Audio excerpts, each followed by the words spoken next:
Eu queria começar reforçando a preocupação de Vossa Excelência, senhor presidente. Eu disse a semana passada que entre março do ano passado e março desse ano foram vendidos 52 milhões de comprimidos desse chamado kit tratamento precoce só nas farmácias privadas do Brasil. É muito importante essa investigação porque, com toda certeza, tem gente que ganhou dinheiro, e muito dinheiro, com essa história de tratamento precoce e por aí vai. Bom, mas eu queria me dirigir ao ministro dizendo que quando o Congresso Nacional convoca um ministro ou integrante do governo, convoca alguém que vem falar pelo governo. Eu entendo a situação difícil de Vossa Excelência, porque vê o presidente da República fazer tudo aquilo que é oposto ao que a ciência, o conhecimento, vê como efetivo para convencer a pandemia e ter uma visão diferente. Eu entendo que é difícil. Agora, o que a pessoa comum pensa, ministro, é mais ou menos o seguinte: se ele não convence o chefe que tem que usar máscara, parar de fazer aglomeração e de defender coisas que não têm efeito, como é que vai convencer a população? Eu acredito que Vossa Excelência realmente quer ajudar o país, como Vossa Excelência disse, mas é preciso saber o que é que aconteceu ao longo desses 77 dias. Nesse período que Vossa Excelência está como ministro, até ontem morreram 175.738 pessoas por Covid-19 no Brasil. Isso também é uma demonstração que é preciso combinar ações. O senhor, por exemplo, disse aqui que, quando esteve da outra vez, que muito breve iria haver um processo de vacinação de uma média de 1 milhão de pessoas por dia. Por que é que isso não aconteceu, ministro? Peço que seja breve, que eu tenho muitas perguntas a lhe fazer. Bom, um ponto é que houve atraso de insumos, né, sobretudo da China, que, de certa maneira, desacelerou a produção de vacinas na Fiocruz e no Instituto Butantan. Outro ponto é que a vacina ela acelerou porque as doses foram usadas todas como D1, né, no caso da Coronavac e da AstraZeneca. E quando chegou a oportunidade da D2, houve uma diminuição dos insumos e isso levou a um certo retardo da vacinação. Outro ponto foi a questão do grupo das comorbidades. Então, esse grupo das comorbidades não teve a mesma velocidade que nós tínhamos antes, tanto é que o PNI resolveu fazer uma mescla, né, comorbidades e por faixa etária. Então, dessa forma... na verdade, a principal razão é mesmo a falta da vacina, né? Onde entra questão dos insumos. A responsabilidade total do governo federal. Em 2010, quando nós tivemos a vacinação do H1N1 aqui no Brasil, foram vacinadas 80 milhões de pessoas num período de 100 dias. De 100 dias.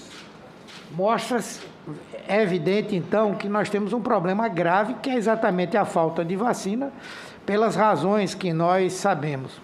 Eu queria perguntar a Vossa Excelência disse que despacha eventualmente com o presidente da República. O que é essa frequência? Existe um gabinete de crise, ministério, presidente? O senhor é recebido quantas vezes por semana, já que nós estamos numa crise gravíssima? Quinzenalmente há uma reunião com o gabinete de crise, no qual participa o presidente do Senado Federal, o presidente da Câmara dos Deputados. E com o presidente diretamente? Diretamente com o presidente, despacho sempre com ele, pelo menos uma vez por semana eu estou com o presidente, especificamente para tratar sobre saúde, ou em reuniões do Ministério, que acontece com certa frequência. É muito pouco, presidente. Ministro, na verdade nós deveríamos ter...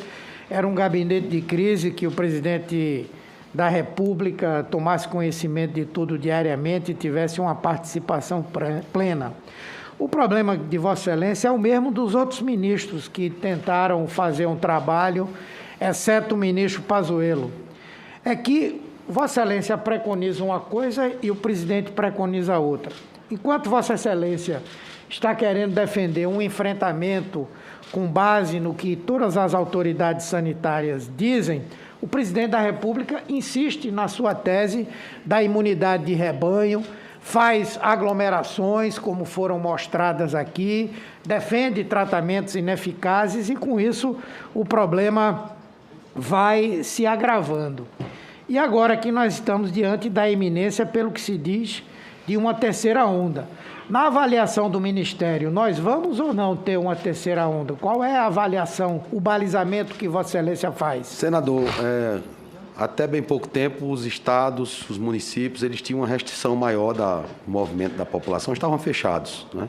Houve uma abertura. Então, com essa abertura, há uma tendência de novos casos e isso faz com que haja um aumento dos óbitos. Outro ponto é a estação climática que vivemos, onde há uma tendência a maior circulação do vírus. Então, para mim, ainda não está caracterizada uma terceira onda. Eu acho que estamos ainda nessa segunda onda em um platô elevado de casos. E a minha esperança para conter isso é a vacina. Então, a situação é grave, não é? Situação sempre de muito cuidado, né, senador? É uma situação grave. E pelo que dizem os epidemiologistas, infectologistas, nós estamos entrando realmente numa terceira onda, né? E foi justamente no momento que nós estamos começando uma terceira onda que o governo decidiu, e eu queria saber a opinião de Vossa Excelência, porque foi dito que chegou a haver uma reunião ministerial para decidir isso, e certamente teriam sido ouvidos os ministros, que o Brasil se decide a patrocinar essa Copa América.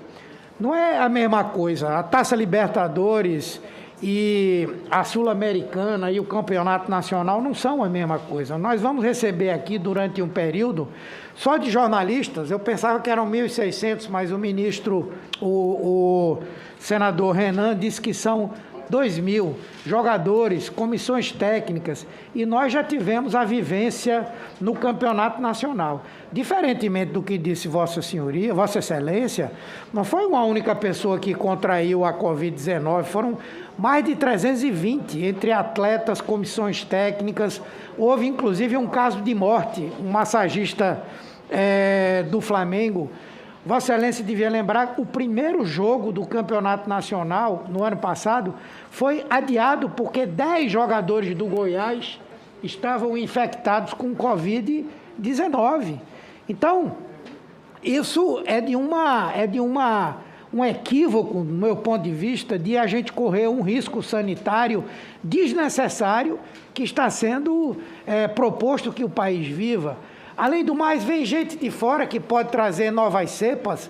Além do mais, aqui no Brasil, que nós temos um criador de cepas, podem esses atletas, esses jornalistas, essas pessoas levarem para os seus próprios países essas cepas. Então, é uma visão profundamente equivocada. E Vossa Excelência, me perdoe, dizer que o problema é que é uma coisa privada, não, o Ministério da Saúde, ele trata da saúde pública, da população como um todo. Isso envolve as atividades privadas, as atividades públicas. Por acaso, quando houve o isolamento social, tantas atividades empresariais, comerciais, de trabalho, foram suspensas porque o objetivo de constituir uma meta para o enfrentamento à Covid se sobrepõe. Então, não se pode dizer que, não, é como se fosse uma coisa assim que, não, é privado, então eu não vou me meter nisso, não tem nada a ver com isso. Eu acho um grande equívoco que eu queria saber se Vossa Excelência participou da decisão e se Vossa Excelência disse que era a favor ou contra a realização. O mérito da decisão de ter a Copa do Brasil, a América no Brasil não foi decidido por mim. É uma situação concreta. O que eu avaliei foram os protocolos. Certo, e os protocolos são os protocolos seguros. O que eu posso deduzir é que numa questão gravíssima, extremamente séria para a saúde pública, o Ministério da Saúde não teve o poder de aprovar ou de vetar. O que Vossa Excelência fez foi pedir um estudo para ver a melhor maneira de se fazer, mas Vossa Excelência não teve o poder de tomar essa decisão. Essa decisão não compete ao ministro da Saúde. Não, compete sim, claro que compete. Não, senador. No meio de uma pandemia dessa, com 475 mil pessoas, Vossa Excelência... Atividades esportivas, os jogos estão acontecendo regularmente, senador. Vossa Excelência é o principal dirigente do SUS, do Ministério da Saúde. Não pode dizer que não tem nada a ver com isso. Tem tudo a ver com isso. Tem que impedir todos os jogos então, senador? Vossa Excelência, tem que impedir todos os jogos. Pode dizer o seguinte: o presidente tomou uma decisão sem levar em consideração o posicionamento do Ministério da Saúde, entendeu? Ou da maioria das pessoas que estão estudando essa pandemia. Mas me perdoe, com todo respeito, Vossa Excelência não pode se eximir. É o que eu disse, o que acontece com Vossa Excelência é o que aconteceu com os outros. O presidente não lhe ouve, Vossa Excelência não tem autonomia, ele faz as coisas da cabeça dele, única e exclusivamente. E não dá para Vossa Excelência dizer que o problema é uma questão de divergências que existem na classe médica, não. É uma divergência concreta entre o que é correto fazer para o enfrentamento à pandemia e a posição do presidente da República. Essa é a questão mais importante no meu ponto de vista. Eu vejo, inclusive, que pela irritação e algumas falas que Vossa Excelência fez aqui, e não se irrite conosco, não, nós estamos cumprindo aqui o nosso papel. Eu sinto que Vossa Excelência não está numa posição cômoda. Aliás, eu até vejo que aqui, quando vem algumas pessoas, vem gente de todo canto para defender, não é verdade? Até o senador Flávio Bolsonaro vem para aqui. Hoje, cadê o Ciro Nogueira? Cadê os outros? Vossa Excelência está só aí.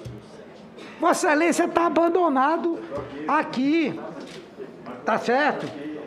Então, eu entendo, eu não acredito que Vossa Excelência, se tivesse o poder de decidir se faria ou não essa Copa América, que Vossa Excelência aceitaria fazer.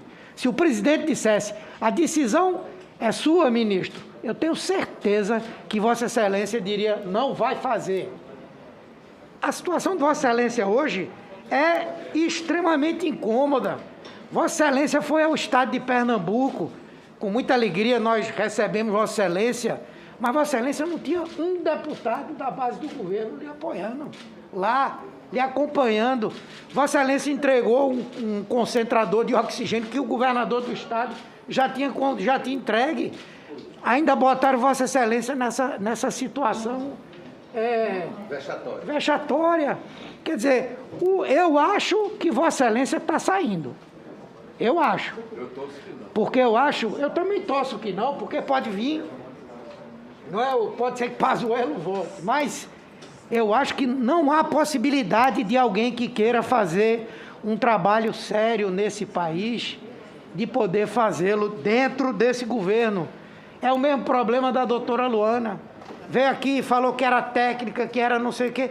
Era técnica, era tudo, mas veio participar de um governo como esse.